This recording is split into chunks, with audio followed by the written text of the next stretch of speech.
আপনি কি শখের বসে পেয়ারা চাষ করছেন বা বাণিজ্যিকভাবে পেয়ারা চাষ করছেন, বা আপনি কি নতুন উদ্যোক্তা, আপনি বুঝতেছেন না আসলে পেয়ারা চাষ করব কি করব না, বা কিভাবে চাষ করব, বা আপনার বাণিজ্যিকভাবে চাষ করার জন্য কোন পেয়ারাটা আদর্শ জাত হতে পারে। কাজে আজকের ভিডিওটি আপনি যদি শুরু থেকে শেষ পর্যন্ত দেখেন, হয়তো অনেক অজানা তথ্য আপনার জ্ঞান ভাণ্ডারকে আরও সমৃদ্ধি লাভ করতে পারে। আসসালামু আলাইকুম। JNA এগ্রোর পক্ষ থেকে আপনাদের সকলকে জানাচ্ছি আন্তরিক অভিনন্দন এবং শুভেচ্ছা। যেটা দেখাচ্ছি সেটা হচ্ছে আমার পেঁপে বাগান, এবং পেঁপে বাগানের এক সাইডে আমি বেশ কিছু পেয়ারা গাছ লাগিয়েছিলাম। সেই পেয়ারা গাছগুলোর আপডেট তথ্য আপনাদের মাঝে একটু শেয়ার করতে চাচ্ছি। এর আগে পেয়ারা সম্পর্কে আমি বলেছিলাম যে তাইওয়ান পিঙ্ক পেয়ারা চাষটি বাণিজ্যিক চাষের জন্য আদর্শ জাত হতে পারে। তা এই বাণিজ্যিক পেয়ারা চাষের বা পেয়ারা চাষ সংক্রান্ত বেশ কিছু রোগ সম্পর্কে আপনাদের মাঝে আলোচনা করেছিলাম। তার মধ্যে একটা হচ্ছে এই যে পেয়ারার স্ক্যাব রোগ বা দাগ রোগটা, এবং এই রোগ হলে কি করতে হবে বা এই রোগ প্রতিরোধের উপায় কি, সেই সম্পর্কেও আলোচনা করেছিলাম। তো এই রোগটি শুধু পাতায় না, এই রোগটি আপনার পেয়ারাও হতে পারে, যেখানে আমি দেখিয়েছিলাম যে এই পেয়ারায় এগুলো স্ক্যাব রোগ বা দাগ রোগ। তো এটার জন্য ওই ভিডিওতে আমি বলেছিলাম যে প্রতিরোধমূলক ব্যবস্থা করার জন্য আপনাকে এখানে নিয়মিত স্প্রে করে দিতে হবে। যেরকম আপনার ওই ভিডিওটি আমার লিঙ্কে দেওয়া থাকবে, আপনারা দেখে নিতে পারবেন আমার প্লে লিস্টে গিয়ে।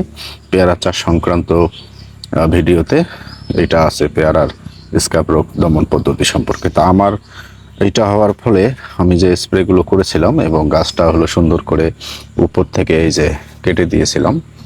হ্যাঁ, কেটে দেওয়ার ফলে যে পেয়ারার যে সাইড দিয়ে নতুন নতুন যেগুলো পাতা বেরিয়েছে, সেখানে আর এই রোগটি দেখা যাচ্ছে না। আপনারা দেখতেছেন যে আগের পুরনো পাতাতে দুই চারটি দাগ থাকলেও নতুন যে পাতাগুলো হয়েছে সেখানে আর এই দাগগুলো নাই। এবং এই পেয়ারাটা সবসময় যদি আপনি খাটো অবস্থায় আপনার পেয়ারা ধরাতে চান, তাহলে এরকম গাছগুলোর সাইডের ডালগুলো এভাবে কেটে দিতে হবে, এবং তখন গাছটা একটু ঝোপালো হয়ে যাবে। এবং দেখেন, খুব চমৎকার এবং খুব ভালো সংবাদ যে এখানে আমার অলরেডি এই যে ফুলও চলে আসছে, পেয়ারার ফুলও চলে আসছে, আলহামদুলিল্লাহ। এখন দেখা যাক, যদিও এখানে পেয়ারা আমার একদম গোড়ার মধ্যে ধরছে,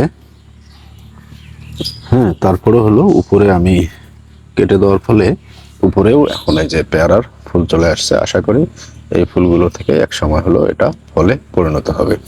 কাজেই শুধু চাষাবাদ করলে হবে না, আপনাকে প্রয়োজন অনুযায়ী বুঝতে হবে কখন কি দিতে হবে। এবং রোগ, আপনি যদি চাষাবাদ করেন, রোগ হতেই পারে, সেই রোগকে আবার প্রতিরোধ করতে হবে এবং সময় মতো সবকিছু এটার চিকিৎসা ব্যবস্থা নিতে হবে। যদি সময় মতন সবকিছু নিতে পারেন, তাইলে এটা সবচেয়ে ভালো হবে। তো এই জাতটি হচ্ছে একটু তাইওয়ান পিঙ্ক পেয়ারা, যে পেয়ারাটার ভিতরে পিঙ্ক কালার হয়ে থাকে এবং খেতে অত্যন্ত সুস্বাদু। এবং এই পেয়ারাটা ছোট অবস্থায় ধরে থাকে, এবং বাণিজ্যিকভাবে চাষের জন্য এটি বাংলাদেশে বর্তমানে একটি আদর্শ জাত। আমি আমার বাগানে অল্প কয়েকটি লাগিয়েছিলাম, মাত্র 12টি গাছ লাগিয়েছি শুধুমাত্র দেখার জন্য। অবশ্যই আমি বাণিজ্যিকভাবে চাষ করার আগে এই জাতটা নিয়ে পরীক্ষামূলক চাষ করে থাকি। তা সেই পরীক্ষায় মোটামুটি আশা করা যায় যে এই জাতটি হয়তো টিকে যেতে পারে। তা আপনারাও এই পেয়ারা গাছ বাসায় নিজের পারিবারিক চাহিদা পূরণ করার জন্য দু চারটি লাগাতে পারেন।